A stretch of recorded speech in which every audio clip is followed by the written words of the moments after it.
Hello friends, स्वागत है आपका मेरे यूट्यूब चैनल दीप क्लासेस में, जिसमें हमारा आज का टॉपिक है बीपीएससी 102 में यूनिट 9, जिसका नाम है न्यायपालिका। हमारा आज का टॉपिक स्टार्ट करने से पहले अगर आप हमारे चैनल पर नए हैं या आपने अभी तक हमारे चैनल को सब्सक्राइब नहीं किया है तो इसे सब्सक्राइब कर लें, जिससे हमारे आने वाले वीडियो के सभी नोटिफिकेशंस आप तक पहुंच सके। चलिए बिना देरी किए हम अपना आज का टॉपिक स्टार्ट करते हैं। यूनिट 9, जिसका नाम है न्यायपालिका। इसमें हम जानेंगे इसकी प्रस्तावना के बारे में, भारत में न्यायाधीश की उत्पत्ति के बारे में, सर्वोच्च न्यायालय के बारे में, सर्वोच्च न्यायालय के अधिकार और क्षेत्र के बारे में, उच्च न्यायालय, अधीनस्थ न्यायालय, न्यायिक समीक्षा और न्यायिक सुधार के बारे में। सबसे पहले हम जानते हैं इसकी प्रस्तावना के बारे में, जिसमें बताया गया है कि न्यायपालिका स्वतंत्र और निष्पक्ष होती है। यानी कि न्यायपालिका जो अपने फैसले लेती है उन पर किसी का दबाव नहीं होता, वह बिल्कुल स्वतंत्र तरीके से, और निष्पक्ष का मतलब है किसी का फेवर नहीं करती, जो उन्हें ठीक लगता है या जो सही होता है वही फैसले लेती है। यह विधायिका और कार्यपालिका पर नियंत्रण रखती है और इनकी शक्तियों के दुरुपयोग पर अंकुश लगाती है। यानी कि ये ध्यान रखती है कि विधायिका और कार्यपालिका अपनी शक्तियों का कोई मिसयूज़ ना कर रहे हो। केंद्र और राज्य के बीच विवादों को हल करने में न्यायपालिका महत्वपूर्ण भूमिका निभाती है।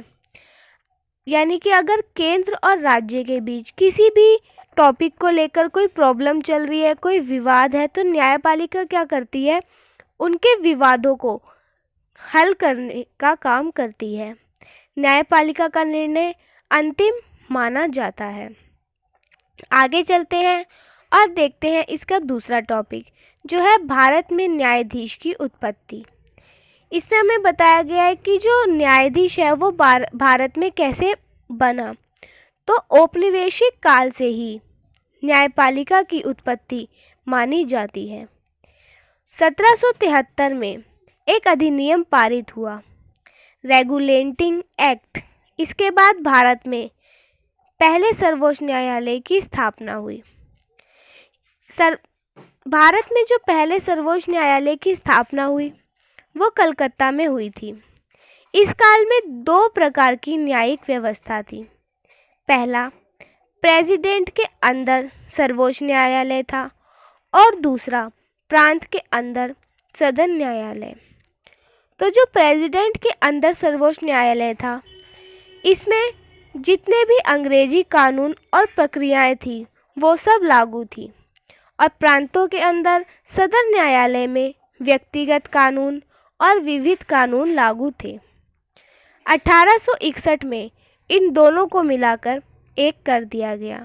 यानी कि प्रेसिडेंटी के अंदर सर्वोच्च न्यायालय और प्रांत के अंदर सदन न्यायालय, इन दोनों न्यायालयों को मिला के 1861 में एक कर दिया गया। आगे देखते हैं सर्वोच्च न्यायालय। तो जो न्याय की व्यवस्था है उन्हें 3 स्तरों में विभाजित किया गया है। पहला, सर्वोच्च न्यायालय, दूसरा उच्च न्यायालय और तीसरा सत्र न्यायालय। जो उच्च न्यायालय है वो राज्यों में स्थापित होते हैं।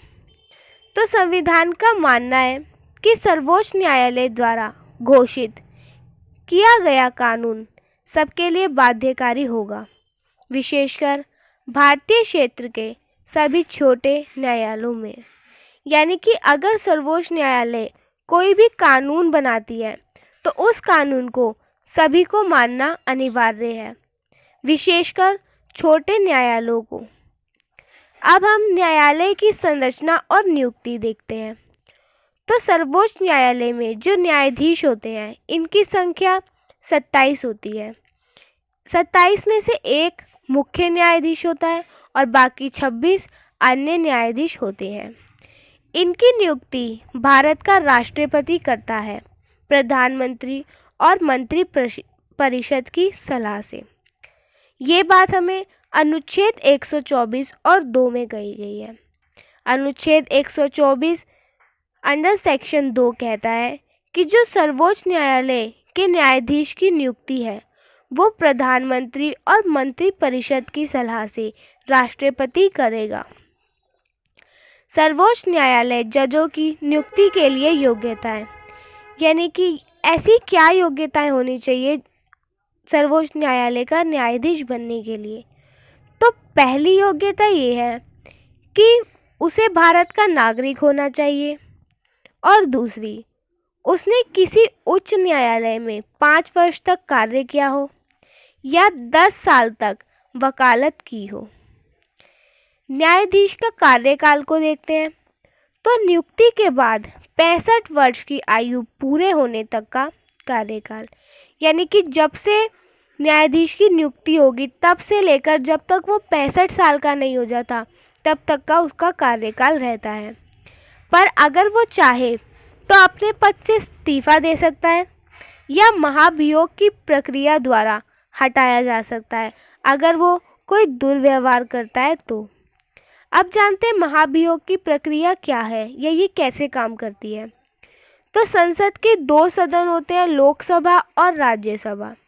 दोनों में से किसी का भी सदस्य संसद में एक प्रस्ताव पारित करेगा और उस प्रस्ताव पर अगर 2/3 बहुमत की सहमति होगी तो इसे महाभियोग की प्रक्रिया कहते हैं, और इसी प्रक्रिया द्वारा सर्वोच्च न्यायालय का न्यायाधीश अपने पद से हट सकता है।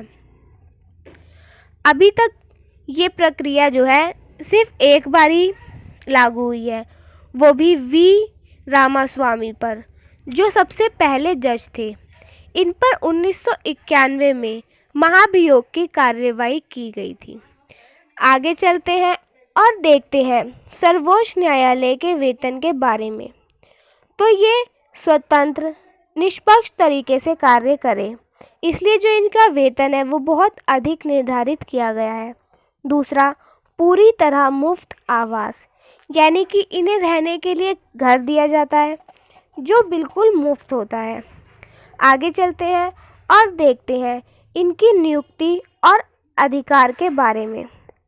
तो जो ऐसे व्यक्ति के खिलाफ कार्रवाई कर सकते हैं जो जजों के आधिकारिक कार्यों में बाधा करते हैं, यानी कि अगर कोई व्यक्ति इन जजों के कार्यों में बाधा लेकर उत्पन्न करते हैं तो सर्वोच्च न्यायालय के न्यायाधीश के पास ये अधिकार है कि वो उस व्यक्ति के खिलाफ कार्यवाही कर सकते हैं।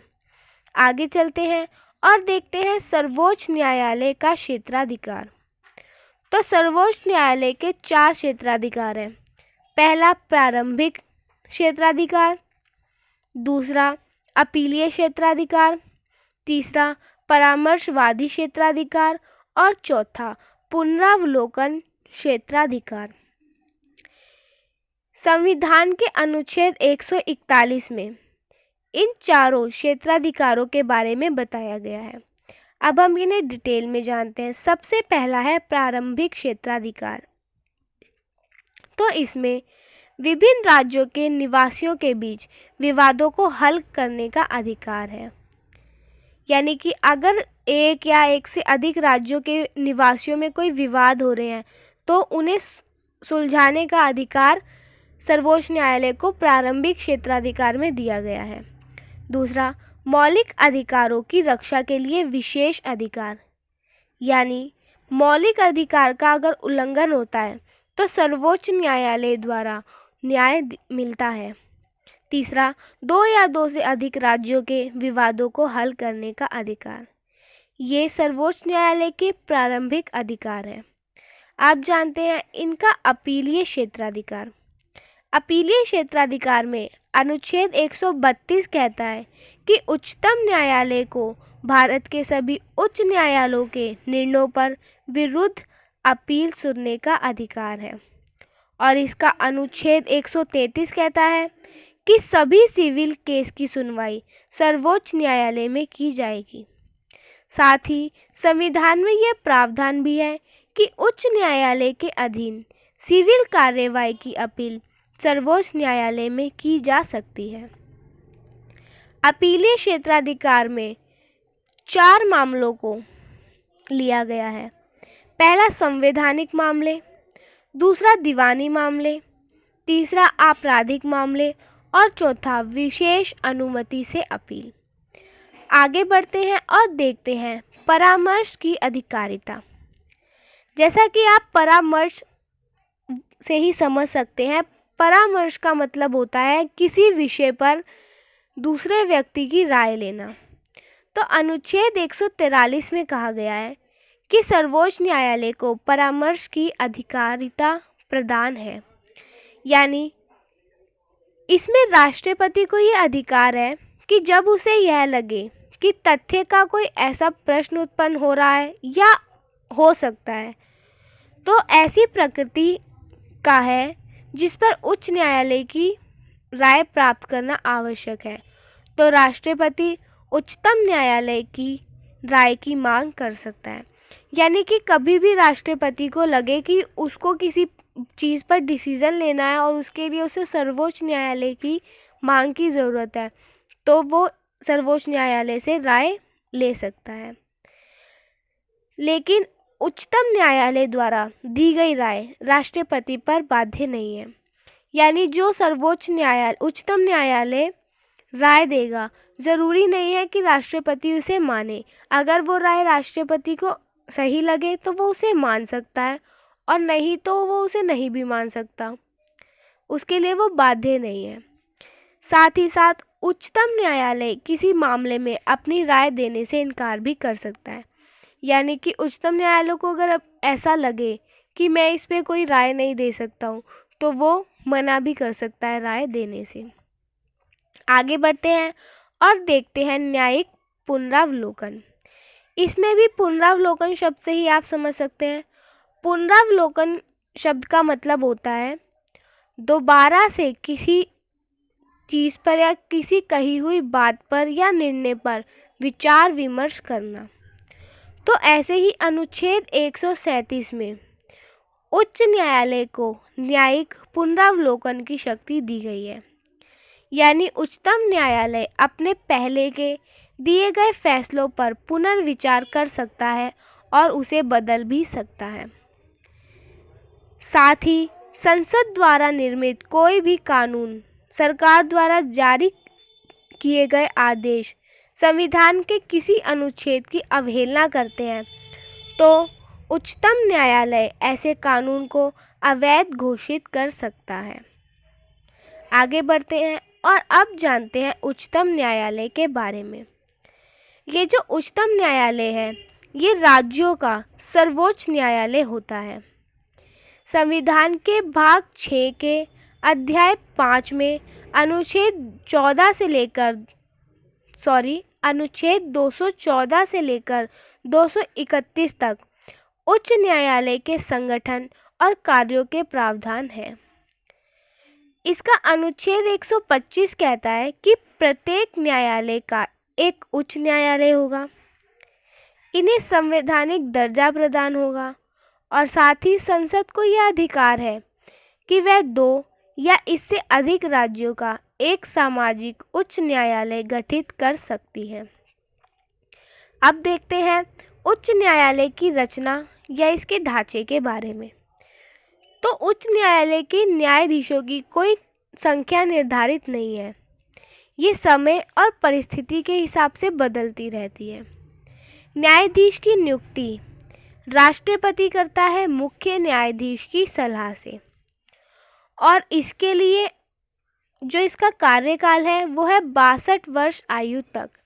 यानी कि जो न्यायाधीश है वो जब तक 62 वर्ष का नहीं हो जाता तब तक वह अपने पद पर बना रहता है। आगे है अधिकार क्षेत्र। तो इनका जो अधिकार है वो है मौलिक अधिकारों को लागू करना, केंद्र और विधानसभा के चुनाव से संबंधित विवादों का निपटारा करना और अपीलीय क्षेत्राधिकार के दीवानी और फौजदारी मामले सुलझाना। इन्हें 4 शक्तियाँ भी दी गई है। पहली है मौलिक अधिकारों को लागू करने के लिए याचिका दायर करने की शक्ति। दूसरा, सभी न्यायाधिकरणों के कार्यों का निरीक्षण करना, विशेषकर सशस्त्र सेना से संबंधित कार्यों को छोड़कर। इनकी तीसरी शक्ति है संविधान की व्याख्या से संबंधित केसों के अधीनस्थ न्यायालय से अपने पास स्थानांतरित करना।